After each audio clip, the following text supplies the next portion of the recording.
Hello everybody and welcome to Sin City Living. My name is Jason. I'm bringing you today's episode.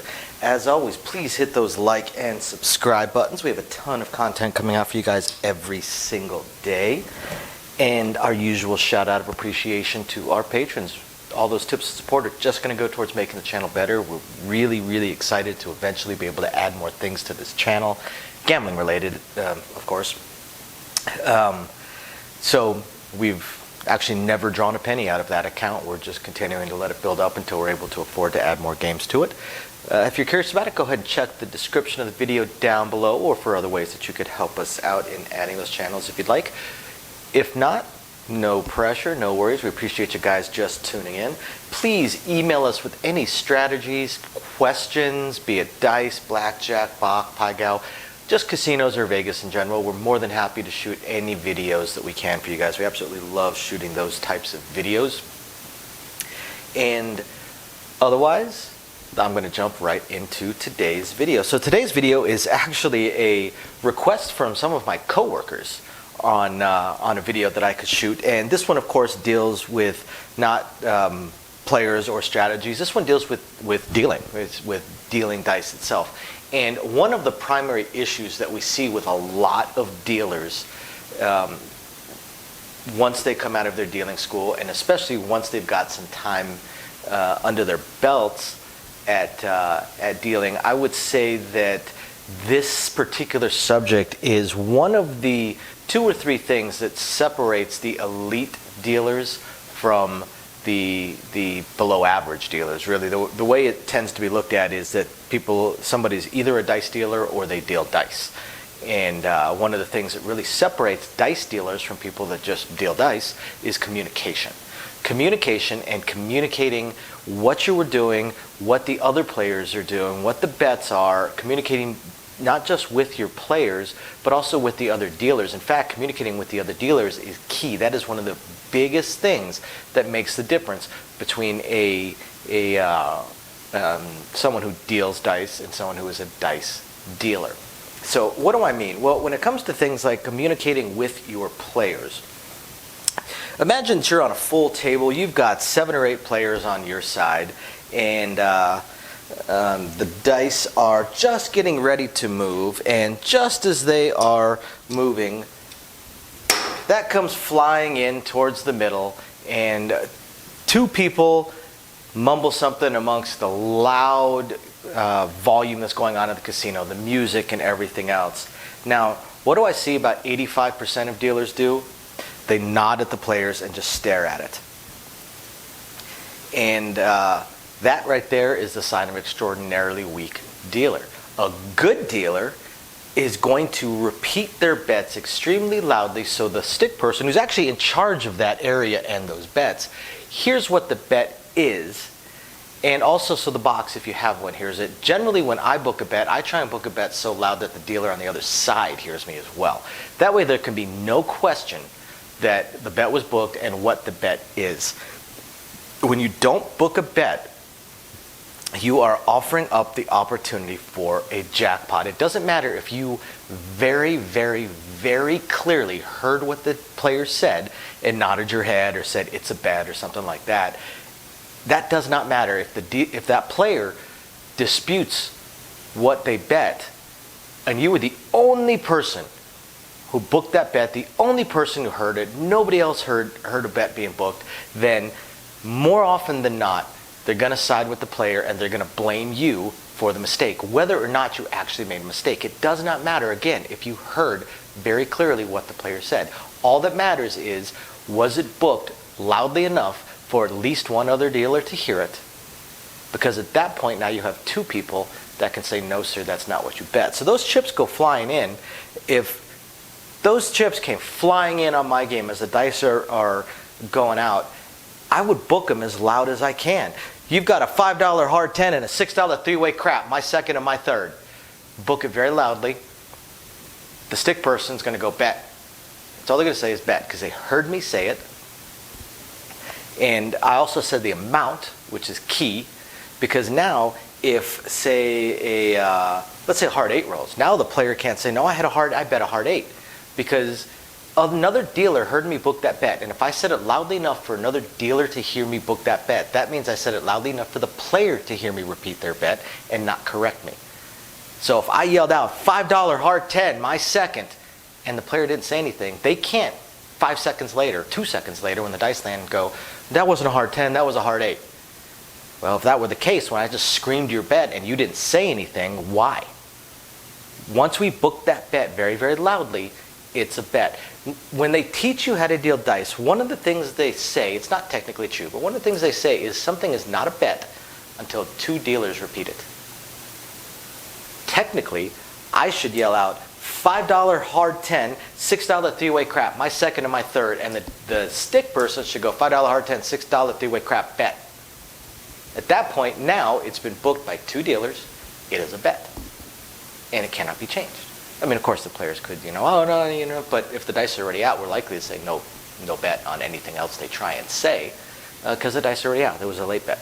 But I communicated it to my dealer, and what did I communicate? I communicated what the bet was, how much the bet was, and where or whom. Those 3 things are key to prevent any kind of jackpots or shots being taken by the players. When you have a constant string of disputes between with the players about their bets, it's not the players. Sometimes there are players that will try and take shots, but a good dealer can stop that in its tracks without ever having an issue. But a bad dealer is going to constantly have these, no, I didn't bet that, no, I didn't bet that, I didn't bet that, and it's not the player that is looked at as in the wrong. It is the dealer, because if the dealer does their job properly, there are ways to prevent that from happening.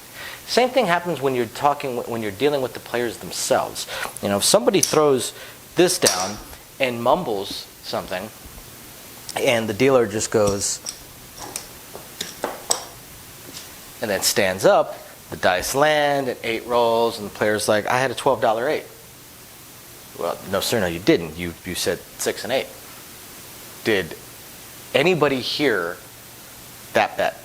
Anybody, aside from that one dealer? If not, then there's going to be an issue, and there's not much that the box can do unless they heard it as well.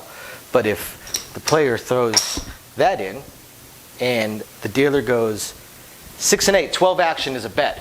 Because if the dice are already out, I'm not going to touch that. If the dice are not out, I go 6 and 8, 6 each, bet. That's all I have to say. At least I guarantee either that dealer or the box heard me. Most likely that dealer over there heard me as well. And if nothing else, at least one other player heard me. Most likely. I mean, players can get distracted. They're talking, having fun, drinks, stuff like that. But by booking the bet, I'm removing their ability to take that shot. They cannot say, oh no, I had this. Well, no sir, no you did not. Because not only did you say what I set up for you, but I also repeated it to you, and you did not dispute that. I repeated your bet to you. That is key. Repeat all the bets, especially if you're not going to set it up, because the dice are already moving. But even if you set it up, you're still opening up the possibility for the player to dispute it if something else lands, because you didn't book the bet. And nobody can support you or back you up because you didn't book the bet. You must communicate your bets at all times. Sure, there's the possibility of saying, well, you saw me set it up this way, why didn't you say anything? But the player could always say, I don't know the positions, I don't know where my bets are, or I dropped my bet down, said what I was betting, and then turned around to take a drink, and then the dice land. I mean, there's all kinds of ways they can dispute it. They can't dispute it if you actually booked your bet. So few dealers book their bets. That is just absolutely key. Another one. Let's say a 6 lands. The player says, press me 1 unit. And you do this. And now a 6 lands, and the player goes, I have $24 on there. No, sir, you have $18 on there. You said press 1 unit. No, I said press. Did you say anything? As the dealer, did you say anything? No? Then you probably got an issue. 6 lands. Press 1 unit. Pressing 1 unit. Bet. Or, I mean, there's so many different things you could say. Pressing 1 unit. Bet. Pressing from 12 to 18. Bet. Pressing $6. Bet. There's so many different things you could say, but the point is you have to say something. You must say something. You have to communicate what is going on. This is the lack of communication is the biggest sign of a weak dealer. And dealers that don't communicate their bets, or the bets in the center, or the press moves, things along those lines, and end up having these questions, these disputes about the bets, that ends up being an issue for the box, and they end up considering those dealers a weak dealer. I have actually heard boxes say, "Hold on, I can't answer your question right now. I've got a really weak dealer on this side. I need to watch." Because oftentimes what the box is doing is the box is listening to everything the players say on that side. They have to ignore the rest of the table so they can have their ears trained to listen, so that they can book the bets for the dealer, because the dealer is just standing around like a lump. It's actually one of the reasons that weak dealers are called lumps, because they're just standing around like a useless lump. You also want to communicate when you are doing something that is outside the norm when it comes to paying somebody. Here's an example for you. Here's a very simple example. I have a $20 field bet. Now this player's got about $250 in red. I need to start getting some of that back. He's got way too much red. Of 4 rolls. And I'm going to come out and go, "I'm going to give you 25 and take 5, okay?" I'm actually going to say something, because otherwise the player can make some kind of dispute. They may pick this up, because oftentimes players just chunk down money. They may not know exactly what they have, so they may pick this up, put it in their tray, and then the next time something rolls, they go, "Where's the rest of my money? I had 25 on it," because they picked up 25, so they assume they had $25 as a bet. Because they're drunk, they're not paying attention, they just chunk down a stack. There's so many different things that could happen there. But if I say, "I'm paying you 25 for 5, okay?" And oftentimes I will show that to, not just to the player. It looks like I'm showing it to the player. I'm actually showing it to the cameras up above me. But it looks like I'm showing it to the player. And then I lock it up. That is communicating to the player.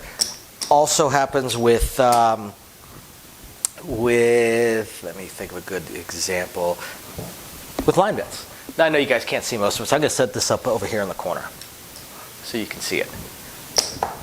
So we've got a $10 flat bet and $30 in odds. Now if an 8 rolls, that 30 in odds pays 36, and that flat bet pays $10. Now I can't total here. I see a lot of dealers total, and they're lazy, because if I total this to $46 and pay it that way, I'm just a lazy lump. Because totaling this saved no checks. I did not use any less checks than if I paid this properly. So totaling it is just sheer laziness. But what if this player has an absolute ton of red? Well, I could go, 30 pays you 36 plus that 10 right there. I'm going to give you 51 for 5. There we go. And really, anytime you total, even if you're not taking checks back, you should communicate it, because it can confuse players. So it's oftentimes best, what's another example? Let's say the point is 9.